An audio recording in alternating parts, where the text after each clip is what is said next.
Hello and welcome. I just got some fancy new technology and it's something I've always been against, but it's happening now because I wanted to start documenting my hikes in the new year. So Merry Christmas to me and Merry Christmas to everybody.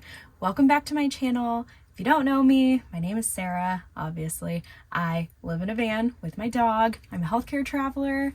And I promise to tell you guys all about the good and the bad of this lifestyle. So today I'm here to talk about the bad.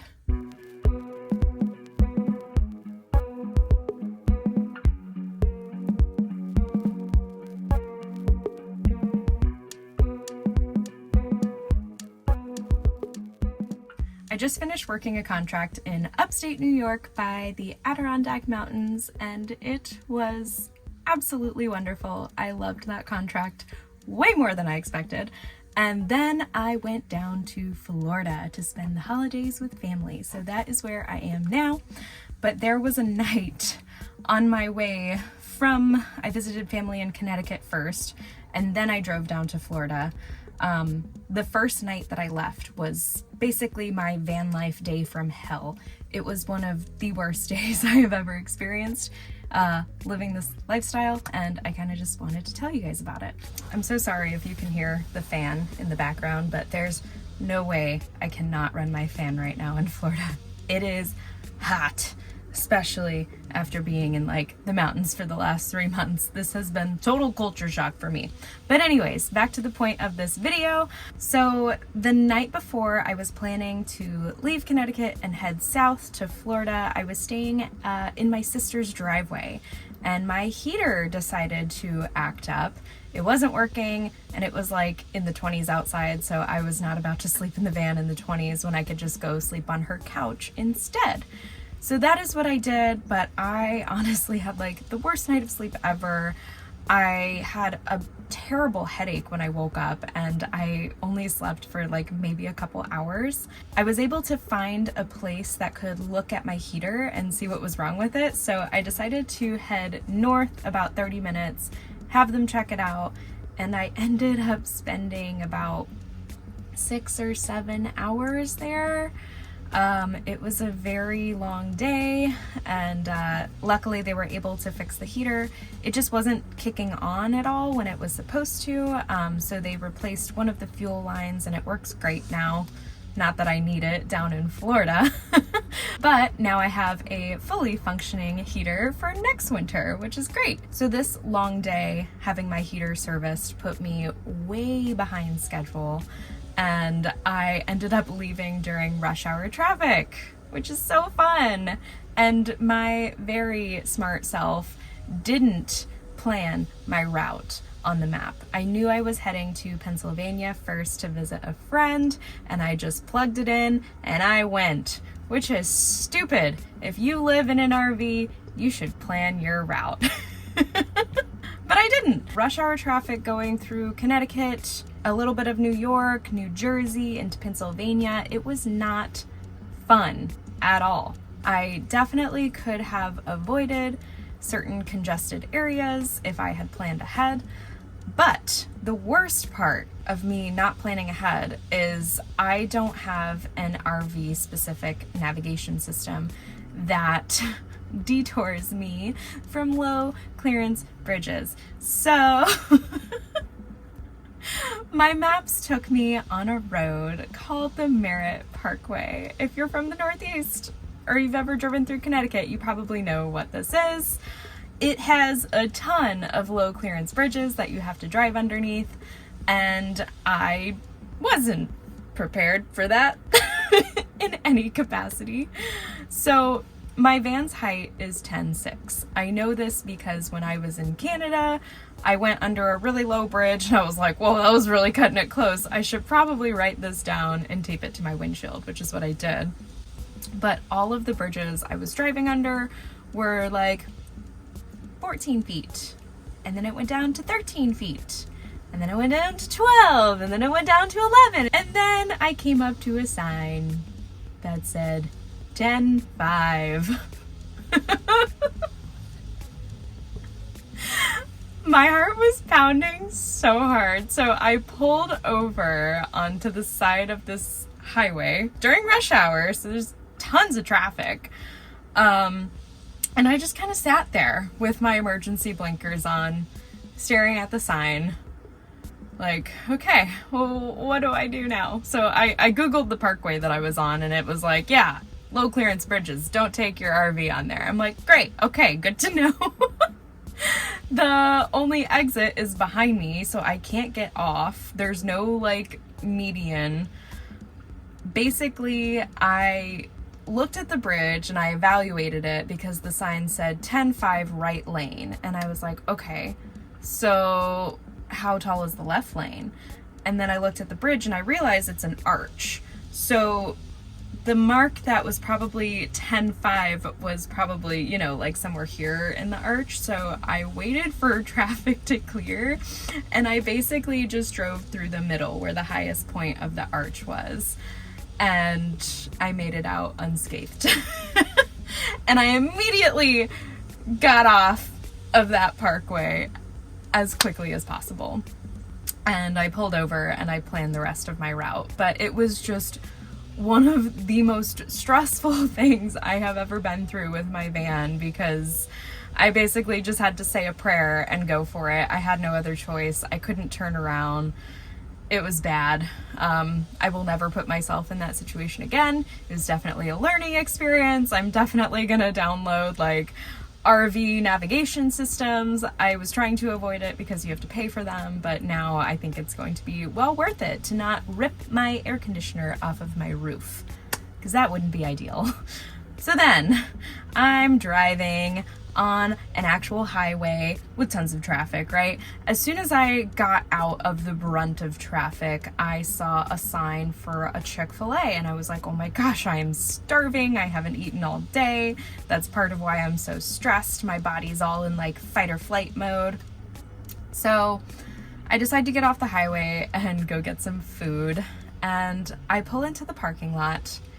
I back up into a parking spot, and someone was sitting in their car with their lights on, and they just floored it at my van. They stopped right in front of me and they start flashing their bright lights at me. And I'm not gonna lie, I have very bright lights on my van. I'm well aware of it because when I'm driving at night, people always flash their brights at me. So my immediate response is to flash my brights back at them to show them like, hey, I'm not an asshole. My brights are not on. So I started flashing my brights at this person, and it was a bad choice. It was a really bad choice because he like backed up, and then he did a big U-ey in the parking lot, and then he floored it at my van again and stopped right in front of me as I was like getting out of my van, and he just started screaming at me, saying I was blinding him with my lights, and he was just going off on me. I have no idea who this human was or why he was so angry with me just over some bright lights in a parking spot that I didn't even have on for but 10 seconds until I turned my van off. But he was very angry, and he just started coming at me, and once again my body just kind of went into fight or flight, like, is this person about to pull a gun on me? He was very angry. He was getting out of his car. It was terrifying, honestly.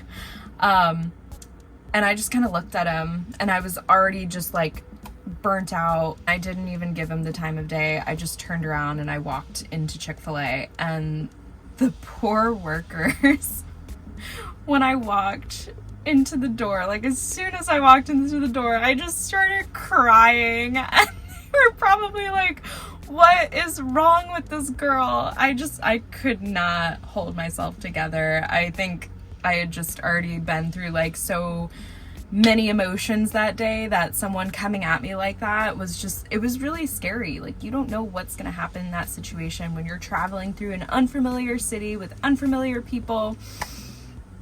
And for someone to be that easily triggered and angered, it was just a scary moment. So I went to the bathroom and I cried it out for a little bit, and then I went and I placed my order, and I just couldn't stop crying. So I get back in my van and I'm eating my Chick-fil-A and I'm driving and I finally make it many hours later to the town in Pennsylvania where I was meeting my friend the next day. And I hadn't planned where I was going to sleep that night. So I chose a hospital parking lot, which seems like fine, right? I have heard of many van lifers, RVs, saying that hospitals are a safe place to park. And considering I work in hospitals and that camper van could belong to anyone. It could belong to a patient. It could belong to a family member visiting a patient. It could belong to someone in the emergency room or a staff member. I figured it was totally fine. I mean, I've parked my van in the hospital parking lot that I was working in New York and never had any issues. So I finally fell asleep. I had been asleep for maybe 30 minutes after an already very exhausting day, and I got the knock. So I kind of just froze and I looked down at Rue and her ears were perked up, so I knew I wasn't dreaming. I knew I actually got the knock, and I just was frozen. I didn't know what to do. And all of a sudden, I hear a pounding on the van, and then I see a flashlight being shined through my bunk window. And so I'm like, oh my gosh. And I had like just fallen into a deep sleep. So this was just like a whirlwind, right? So I'm getting my pants on, I'm getting my clothes on, and I'm like, what do I grab? Because you don't know in that moment if it's a security guard, a police officer, or someone trying to rob you. You have no idea who is knocking on your van. And I hadn't set up my outdoor security cameras that night because I was just like, I felt safe. I was at a hospital. So I open my front divider door and I crawl into the front seat, and nobody was there. And honestly, that was like freakier than anything. My heart was like pounding out of my chest because nobody was there. And I'm looking around and I look in my rear view mirror and I see the security guard walking back to the hospital with their flashlight in their hand. And so I don't know what made them give up, or if they figured no one was in the van or what, or if someone had just reported it, but I can pretty confidently say I'm probably never going to sleep at a hospital parking lot again, which is very contradicting considering I work at hospitals and I live in my van, but that's besides the point. It was just a really terrible night. I immediately put my keys in the ignition and I drove to a different parking lot, and I had what I would consider probably a panic attack. I was like hyperventilating, I was shaking, I was crying. It was unlike anything I've experienced before. I think I was just like totally spent that day, and it was honestly just like one of the worst days of van life ever. I didn't sleep very well that night because I was in another parking lot and I was afraid of getting another knock. Like maybe this is just a really small town that doesn't welcome camper vans.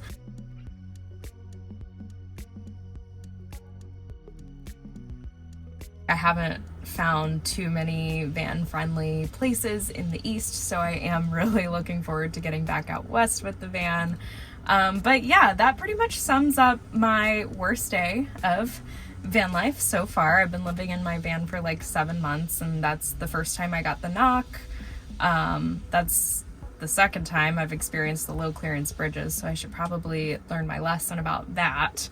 And also just trying to avoid heavily trafficked cities during traffic hour. That would be a really good lesson learned as well. But sometimes these situations are unavoidable no matter what we do or what, measures we take.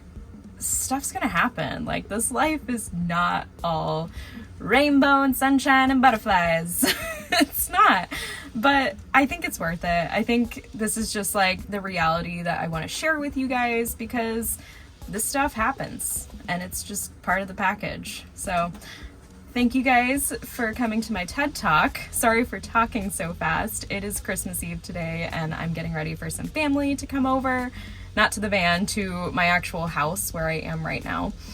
And then I did take another contract, which I'm not going to talk about right now because that is just a whole bombshell that I am not willing to drop at this moment.